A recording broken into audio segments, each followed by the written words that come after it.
Year 1. Day 1. The Kerbin government establishes a new space agency with the hope of conquering the stars. A sounding rocket is built to collect data from lower and upper atmospheres. Using a Viking engine, it powers into the sky.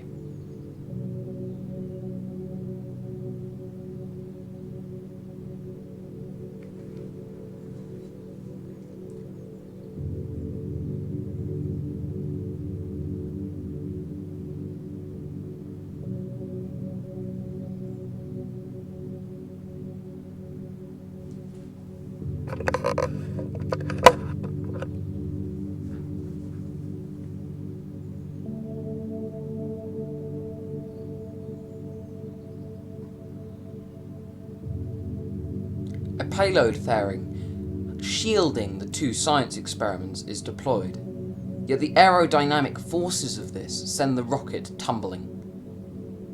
The experiments are successfully carried out, however, and are transmitted back to mission control.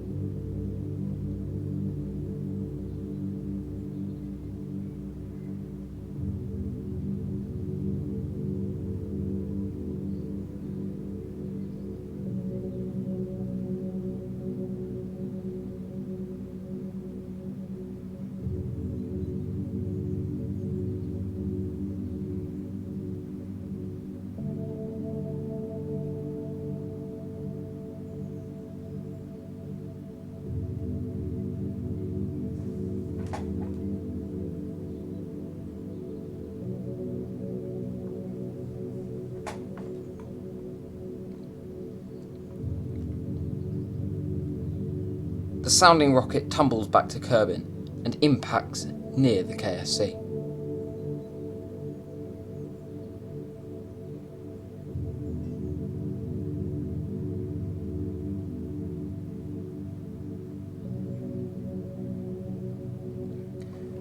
With the science gained from this mission, new technologies are researched, hoping they will come in handy later down the line.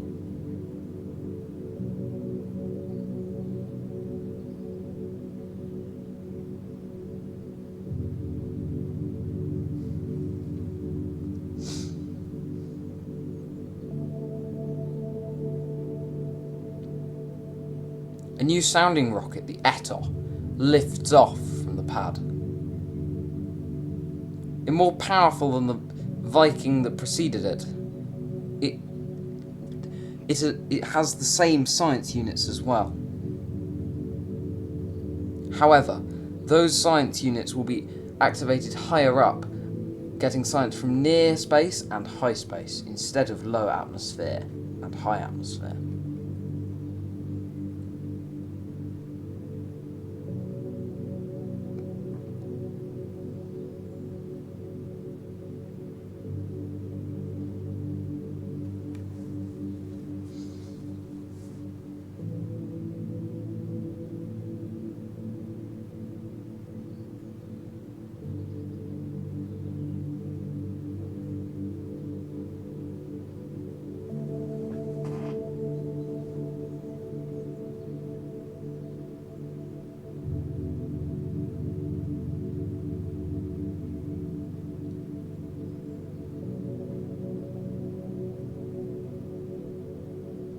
The control surface fails on the launch vehicle, and although this doesn't prove much of a problem, it is not a sign of good things to come. If control surfaces fail on other more ambitious launches, they could doom the mission.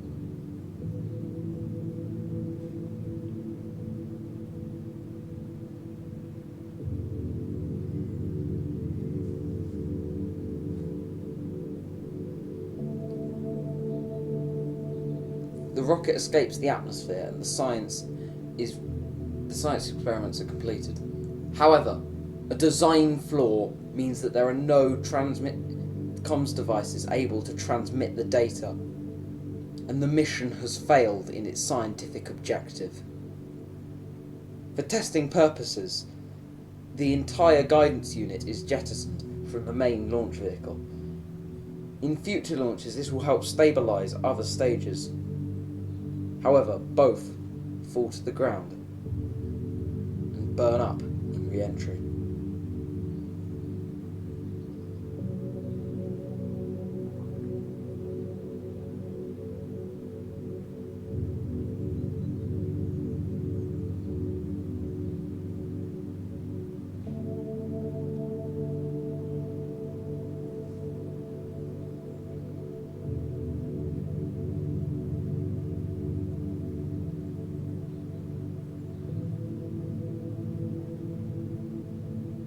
Another sounding rocket is launched. This time, it does include communications devices.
The control surface fails again.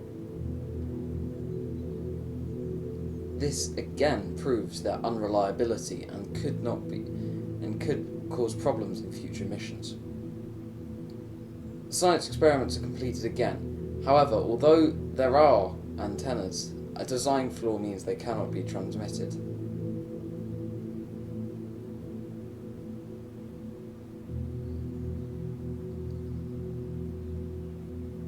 There are no power units on the spacecraft, meaning that there is no power to transmit the data. And, like the previous ETOR mission, it has failed and crashes back down into the atmosphere.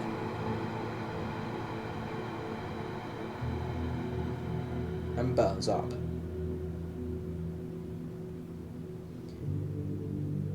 A third ETOR is launched. Although its scientific track record is pretty poor, the booster stage performs relatively well, so its usage is continued.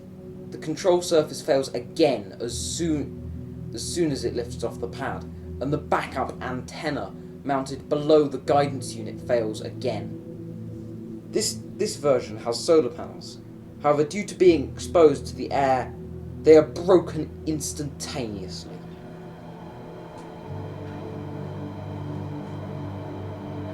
This dooms the mission from the start. However, it is decided to continue just because why not? This new revision contains 4 thermometers in addition to the 2 mystery goo units, although because of the lack of power generation, not much data will be able to be attained.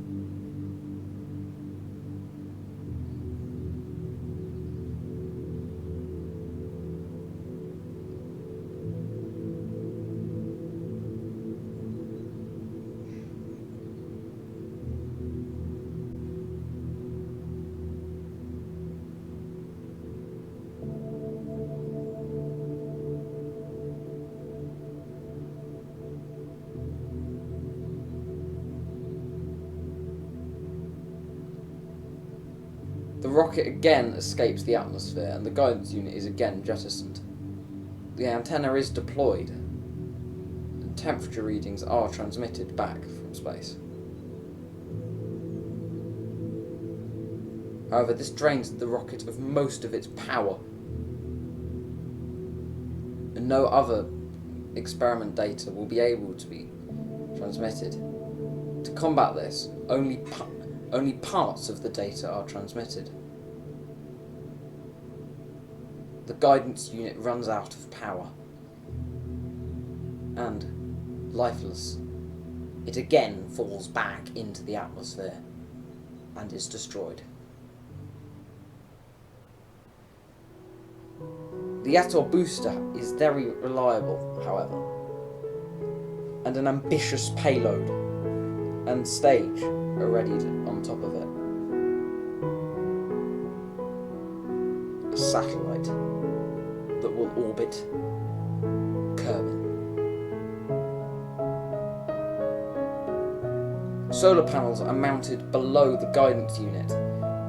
However, due to unforeseen circumstances and strange weirdness in aerodynamic forces, they are broken for seemingly no reason. To achieve orbit, the rocket must accelerate horizontally, and therefore it begins yawing east.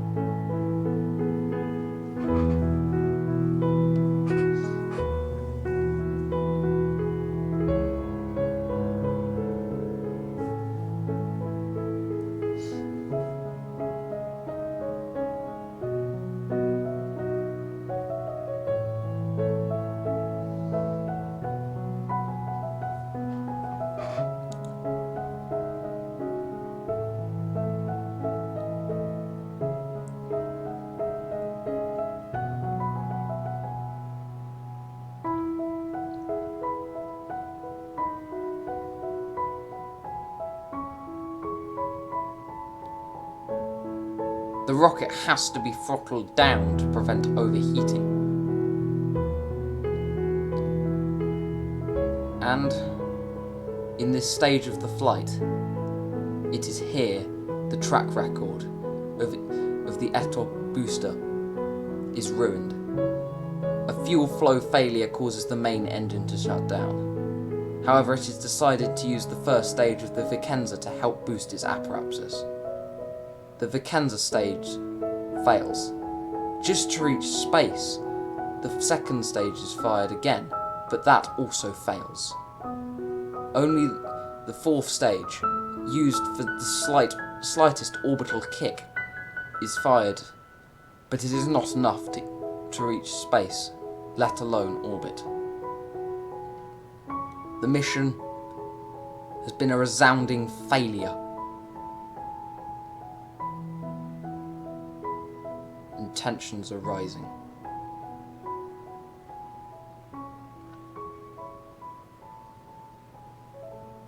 The satellite will impact the ground. Day 47. A new satellite is readied with the hope that this launch may be successful.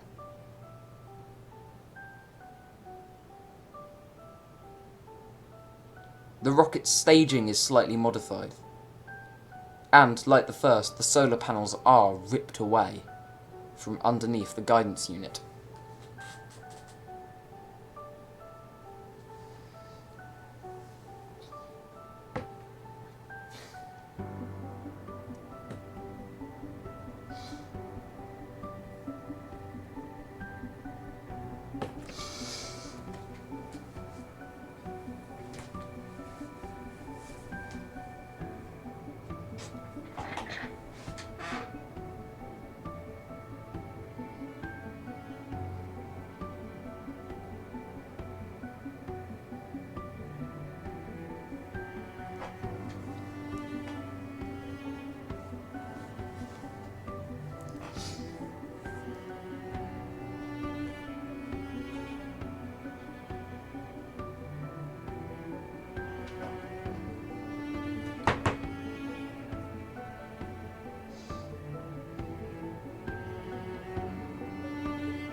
Like previous flights, the throttle has to be carefully monitored to prevent overheating from aerodynamic forces.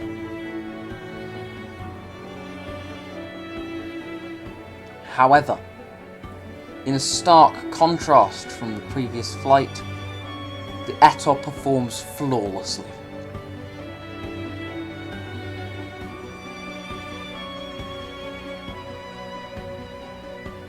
However, due to poor trajectory management, only a very slim margin for error is attained, a margin of 3 kilometers above the atmosphere. But it is enough. The guidance unit is separated to align the Vicenza for its high-speed burn into orbit. This is it. All or nothing.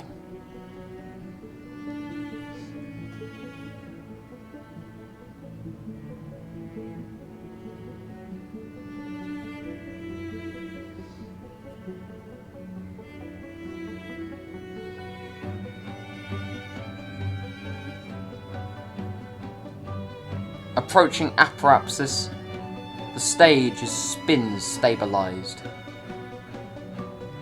And then, moments later, it fires.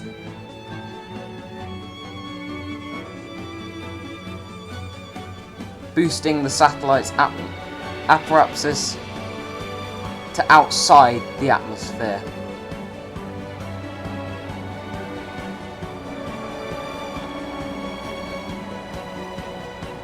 The first data from orbit streams in, mostly telemetry at this point, and the mood in mission control is one of pure elation. Radiation data streams into R&D. From above Kerbin's western sea,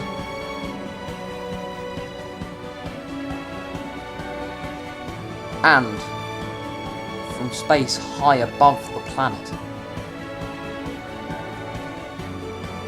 The mission has been a resounding success,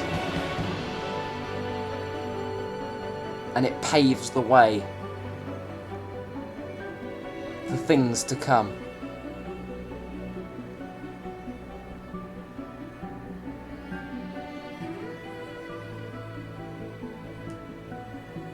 Satellite will orbit the Earth forever.